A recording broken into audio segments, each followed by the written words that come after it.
final match between Georgia Tech and UC Davis. It's all gonna come down to this final solve. And just like that, UC Davis takes the whole thing. Berkeley shows San Diego they're not here to mess around. And Andrew takes that solve from Hamza. What a match.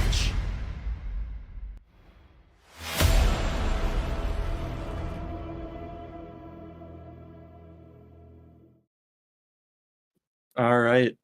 Hello, everybody, and welcome to the first semifinal of the Collegiate Cubing Championship. I am Jack Boning, and I am joined with Dylan Miller. Yo. Yeah, we got a pretty hype match tonight with UT Austin versus UW-Madison. And so I guess we'll start it off. Dylan's going to do the coin flip to determine who goes first. Heads is UW-Madison, tails is UT Austin. That's a tails. All right. So it looks like UT Austin will be solving first. Let's flip on over to our first set of competitors.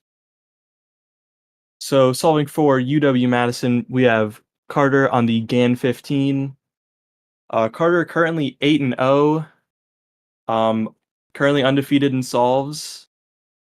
And Azhar is 12-3. So a bit more experience, but not as high of a win rate. Carter's using the GAN 15, Azhar using the RS3 MV5.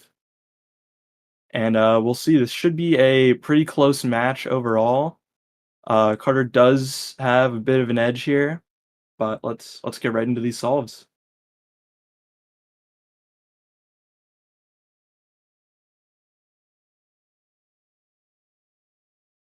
So I think definitely Azhar's going to want to start out of the gate, try and solve as fast as possible. Definitely a little bit slower. So a little bit of the advantage for UW-Madison, and we'll see what goes on here.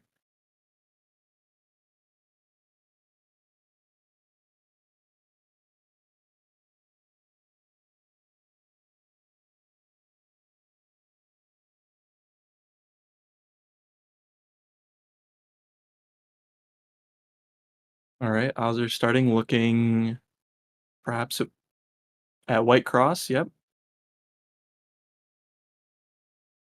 F12 done pretty quick. It looks like that might be a mid-8, if we can see the time. 8:51. Yeah, Definitely right around. Oh, here, you can continue, Dylan. Yeah, pretty clean solve from Azhar, man. Like, he had a few pauses here and there, but turning looked really good, especially under these conditions. So, I feel like that's a very good sign for him going forward if he can just clean up some of those pauses, especially in the earlier F12 stage. Yeah, definitely a lot of nerves here, being the first final. Carter about to start. Also perhaps looking at white cross. And a pretty fast start, not a lot of pauses going into. Oh, it looked like that might have been a really nice ZB case for a 677. Carter's gonna take the first solve here. Yeah, you see Carter didn't pause nearly as much as Azhar did on that first solve, and really nice last layer there. A bit of a slip up, but got it done all the same. Really easy last layer cases definitely help out. So we'll see what Carter can get on this next one. Yeah, for sure. Definitely, it's nice to start with some good luck, just to maybe ease the nerves a bit. Now starting the second solve. Looks like there might be a free pair on white here. Maybe that's yellow. It's kind of hard to tell. But going for white cross. Another really fast F12, but then a big pause and a Y2. And it looked like that again was another ZB, perhaps? Yeah, definitely a ZB there. A few too many rotations, unfortunately, for Carter here. Looks like there was about 4 or 5 in that solve. Kept turning, but with that many rotations, it's definitely going to add up over time. So want to clean those up if they want to get closer to that first solve, that 6.7. Yeah. Now for Azhar, an 8.0 is definitely in his wheelhouse. He can definitely get a possible good solve here. It looks like that free pair I was talking about is on yellow.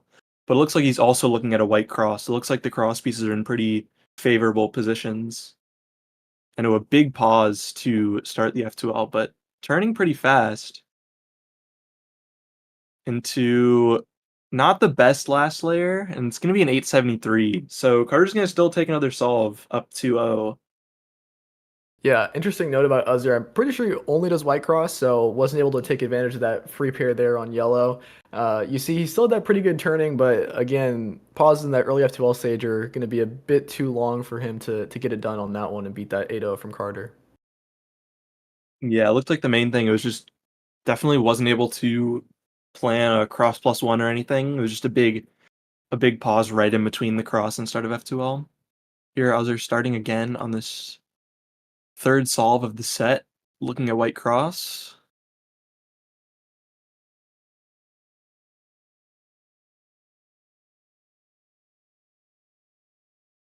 And F2L is a bit locky into an alright last layer. And it's going to be an 884, it looks like. So definitely not the best solve. Yeah, roughly the same as kind of the other ones, but just in a different way. It all came together. You saw he started a little bit slower on that cross to help the cross to 12 transition, but too many lockups, unfortunately, to really put some pressure on Carter here. And the card looks to be looking at yellow cross. We'll see if the solve goes any better. And a pretty good start into a very nice last layer, and that's a 660. That's the solve you're looking for here. Yeah, pretty clean from Carter. Nice LL cases help too. Hedge inverse XC into L perm. That's pretty low move count, pretty executable. But the F12 didn't stop turning. That's the biggest thing, and gets it done there with that 6.6, going up 3-0 on Azhar. Yeah, up 3-0 now. Definitely a lot of pressure on Azhar here to try to get some momentum back. Carter is solving first, so with a good solve here, it can be put away pretty quickly.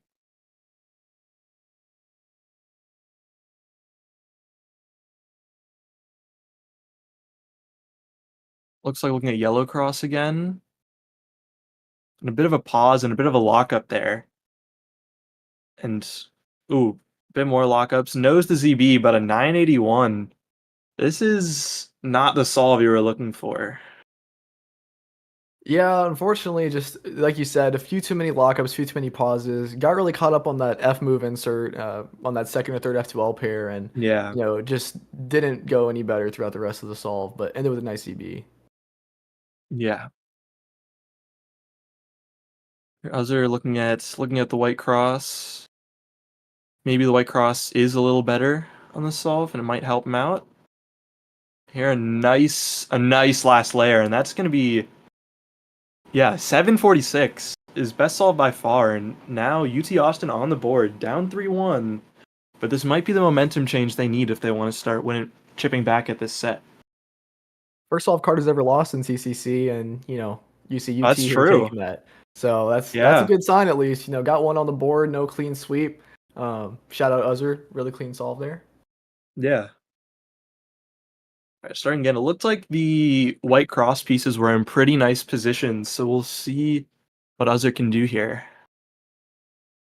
And another really big pause, and a lot of rotations to start, but he handles them pretty well and turns pretty nicely throughout. It's going to be an 838. So based on how this all started, honestly, not that bad. Yeah, unfortunately, same deal here with Azhar. Cross +1 good, cross good, and then a bit of a pause in the early F2L stages. He still's turning pretty clean. Had one lockup here or there, but just not enough to put enough pressure on Carter here. Looks like Carter's also looking at that white cross. Just needs an 837 or better to win this set for UW-Madison. The solve's starting really nice, really fluid. ZB at mid 4, and that's a 634. And UW-Madison is going to take the first set. Yeah, really clean solve from Carter here. Just super straightforward, no real pauses, no real lockups, and that nice ZB recog and execution is going to take it 4-1, getting that set for UW. All right, let's move over to the match recap before our second set. Carter with a 752 mean, definitely along the lines of what we expect from UW-Madison. Azhar still with 838, which is definitely better than average for him. Unfortunately, against UW-Madison, there's not much you can do.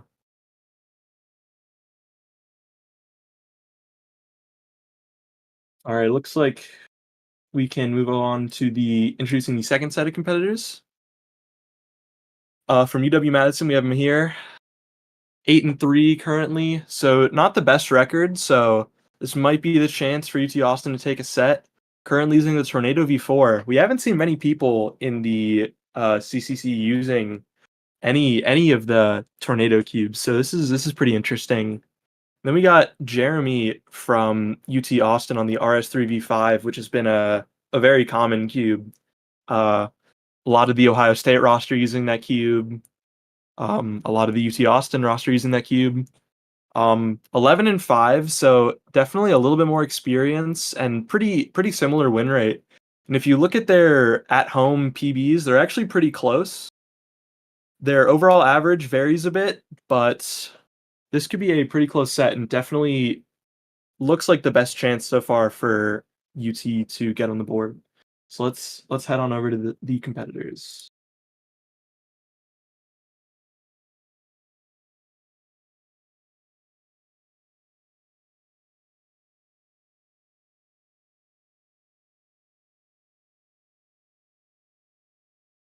I believe Mihir is solving first once the scramble gets checked, and it looks like whenever he's ready to start, we'll be off on this second set.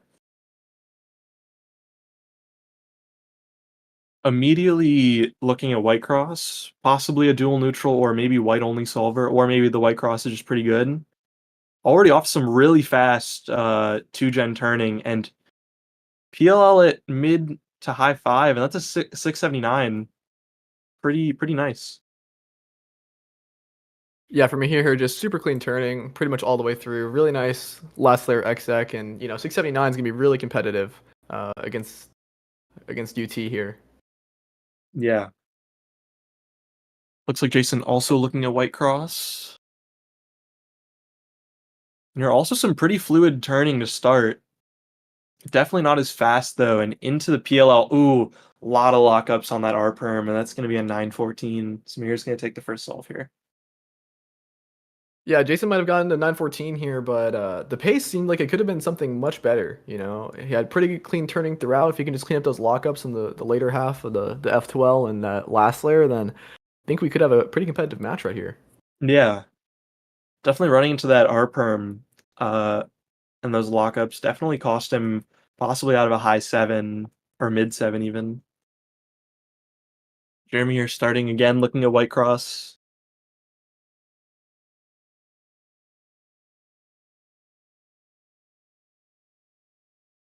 And pretty smooth turning, a little bit of a pause to start F2L, but turning pretty well into a really nice last layer, a 743. Yeah, 743 could be enough to get this solve here for UT. We see, UT had a pretty clean solve here. Had one little pause, but turned well through it and cleaned up some of those lockups from the last solve. So, see if they can keep that up. Yeah. All right, starting out of the gate, Mihir with really fast turning. He has really high burst TPS and already into PLL and a 680, making it look easy out here. Yeah, really clean solve. Bit of a little bit lock up on that T perm at the end there, but the F12 was just good enough to let them skirt by on that one. So Mihir up 2-all in this set against UT. Yeah, looks like he's been getting pretty favorable continuations after cross, being able to get a lot of nice 2-gen pair solutions, and his burst turning has been looking really good. Like basically pauseless and just really high TPS, and that's been allowing him to just coast here with some nice mid sixes. Now getting ready to start the third solve. Again, seems to be looking at White Cross.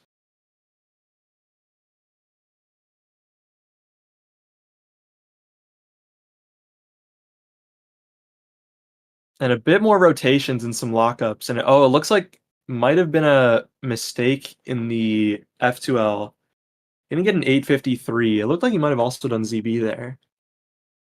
Yeah, we saw him here. Still had that characteristic burst TPS, but just a few too many rotations and pauses after those rotations. Rotations don't necessarily help your look ahead. And then, yeah, we saw some pretty nifty EOZB stuff on that last layer there, getting that 853, but might not be good enough given UT's previous two solves. Yeah. Jason can get a similar solve to his solve 2. I mean, we could definitely see him winning this one. Looking at White Cross, pretty nice start. Ooh, a dot OLL though, unfortunately. Into a G perm. Looks like he took this solve. Yeah, 793. He's going to take this solve. And UT Austin is on the board. Yeah, we saw some higher burst TPS from Jason here, and if he can keep that up and get rid of some of those pauses we saw throughout that F2L, and even with those somewhat unfavorable last layer cases, dot OLLG perm still managed to get it done sub 8, taking that solve, getting UT on the board, only down one solve in the set. Yeah. Here looking at White Cross. Again, looked like the White Cross pieces were in pretty nice positions here. See what he can get done. Oh, and a bit of a lockup to start the solve. And another dot OLL looks like into a T-perm it looked like, but 893, definitely not the solve you were looking for after that win. Yeah, I always say you got to start smooth to solve smooth, and unfortunately, just a bit of a lockup in that cross +1 area, and then again, not super favorable last layer cases. Bit of a lockup on that T firm, especially going to cost them 8.9. Yeah. I mean, I'm here already starting. And off to a pretty nice start again with that burst TPS. On PLL and that's, yeah, it's a 716. UW-Madison's up 3-1, and that was just another pretty clean solve. Yeah, relatively clean. We saw that burst TPS from Mihir this whole set pretty much. Kept turning pretty well. Had a bit of a pause there in like that later F2L stage, but manages to get it done either way. Even with the G perm PLL there, really clean 7.1, going up 3-1 and going into our potentially deciding solve. Yeah, with Mihir solving first, definitely just want to try to put down probably a mid to low 7, just to get the nerves going for Jason. Solving first here, setting the pace. Definitely where you want to be, up 3-1. And the solve's going to be pretty nice. Into an R perm, but executed a lot cleaner than when Jason had it. A 780. This could be beatable for UT Austin, though. Yeah, we still saw the TPS from here, but this one was just a little bit choppier. Not as clean of transitions from pair to pair, and those tiny little pauses add up everywhere. And this is what gave him a 7.8 instead of his characteristic 7 to mid 6s. Yeah. And now Jason solving back against the wall. Can he beat 780? Started pretty smooth, but that's a pretty big pause in F2L. Does he know the ZB? He doesn't. However, it's going to be pretty close. Oh, and a 785. And Mihir's going to barely scrape by. And UW-Madison is going to win the set and the match now. Yeah, unfortunately, just it could have been any one of those tiny little mistakes in that solve there, costing them by 0.05, lost that set. Bit of a pause there, and pretty long last layer cases too. Unfortunate to see from Jason there, but put up a good fight nonetheless. Yeah, let's pull up this match recap. Mihir solving with a 742 mean, so very nice solving. Jason with 826, which is right around his CCC average. So it's just quite unfortunate that on that last solve being 0.05 short. It's just not what you hate to see it if you're a UT Austin fan. We are still gonna, of course, go to this third set. Let's get the competitor introductions up. We have Zeke from UW-Madison on the RS3 V5. Currently, I believe, leading in the overall rankings. 8-2 though, so not necessarily invincible, but it's going to be a very tough battle for Jeremy here. Jeremy solving on the Huaming TG, which is not a very common main right now, I'd say. Let's just get straight into this final set. UW-Madison, of course, has already won the match, but we'll let all the competitors get in. If you're UT Austin here, maybe it'd be nice to win a set, especially against UW-Madison's anchor. But we'll see what happens.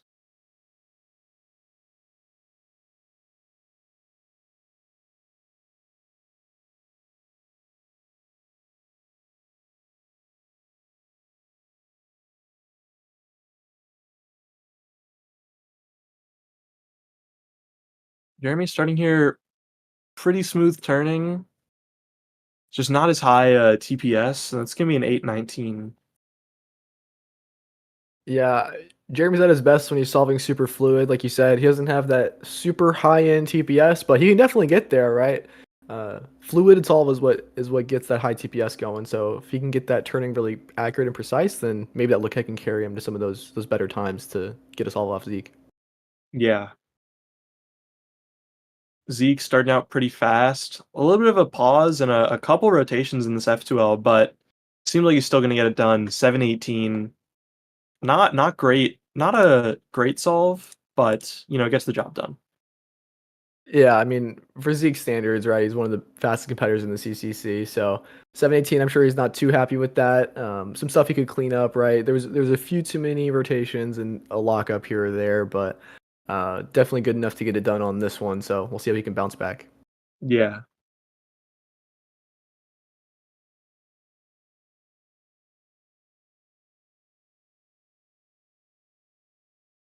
Zeke seems to be looking at the yellow cross here. Off to a pretty nice start. Really fluid turning. And that's a 611. That was a really nice solve. Yeah, just super clean, right? No major pauses at that high TPS. Managed to recognize that fourth pair at BL really cleanly as well. And really nice LL execution as well. So just super clean solve all around. Nothing to really complain about if you're Zeke. Yeah. Now, 611 here. This is going to be pretty tough to beat for Jeremy. Going for white cross. Very fluid turning. And a really nice last layer. A 666. Unfortunately, though, that's not going to get it done. I mean, that's a good sign from Jeremy, right? We saw Zeke get that 7-1 solve one. If Jeremy can keep up this pace, maybe we can see him do something in this set. Really clean solve though. That's exactly what you want to see if you're Jeremy. No real pauses, super clean throughout. Had some fortunate last layer cases, but got it done nonetheless. Yeah, for sure. If Jeremy can keep solving like that, he might be able to take some solves off Zeke here. And it looks like, again, looking at white cross.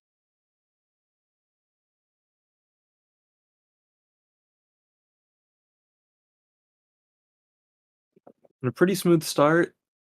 Decent last layer, but a bit of a lockup on the PLL there. 742. Definitely not completely. There's hope. There's hope. Yeah, unfortunately, that F perm lockup really cost Jeremy there. Was turning really smooth throughout this whole solve. Pretty good look ahead. Had a bit of a lockup on that second to third pair transition, but pretty clean nonetheless. So we'll see if he can get it done. That's good enough against Zeke. Yeah, it's definitely possible. I mean, Zeke got a 7.1 on the first solve, so definitely 7.4 is not too far off. Maybe just one mistake, and I mean Jeremy could get a solve here. And already starting it, definitely a lot of pauses, but fights through it really well. 686, not happy with the solve, but he's still up 3-0. Yeah, that was a bit choppier from Zeke, but his turning and look ahead are already so good that even when it's a bit choppy by his standards, that's still going to be a sub 7, 6.8. Pretty clean relative to some of the other solves we've seen. So Yeah.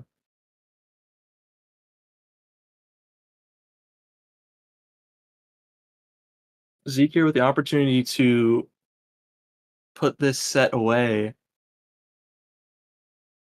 And decent OL on the G perm, 709 might be enough. But again, if Jeremy can solve like that second solve, UT Austin can definitely get a solve on the board here. yeah, just few too many moves for Zeke's solution here. Turned pretty well through it, but not enough to get to that sub 7 standard that he's really hoping for. Yeah. Jeremy starting on yellow cross. And a couple lockups here, and already, yeah, he's not going to get it done here. Zeke is going to sweep the third set for 4-0. And yeah, UW-Madison is going to win all 3 sets, and they are advancing to the finals. Yeah, nice showing from both of our teams today. Really clean from UW-Madison. Super fast solving. It seems like almost everything they had these last 2 sets was low 7, sub 7, even with some Yeah. drop solves here or there. Uh, gonna gonna have their eyes set on the is it Berkeley in the finals? Is that determined yet? No, it's not determined yet. It will be in the other final. Let's pull up this match recap. In the other final, which is Saturday, is Ohio State versus Berkeley, and the winner will advance to face UW-Madison, and the loser will face UT Austin in a third place match. So this isn't the end for UT Austin's season in the Collegiate Cubing Champs, but definitely not what they were probably hoping for in the semifinal. It would have been nice for him to take a set off, but yeah, Zeke with a sub 7 mean, there's really not much you can do. Jeremy solved relatively well with a 783 mean, but Zeke was just on another level.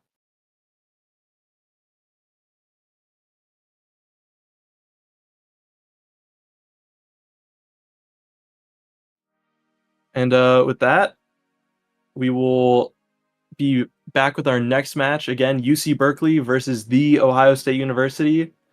That'll be this Saturday at 1 p.m. CST. So yeah, we'll see you guys there. And for now, I'll be signing off.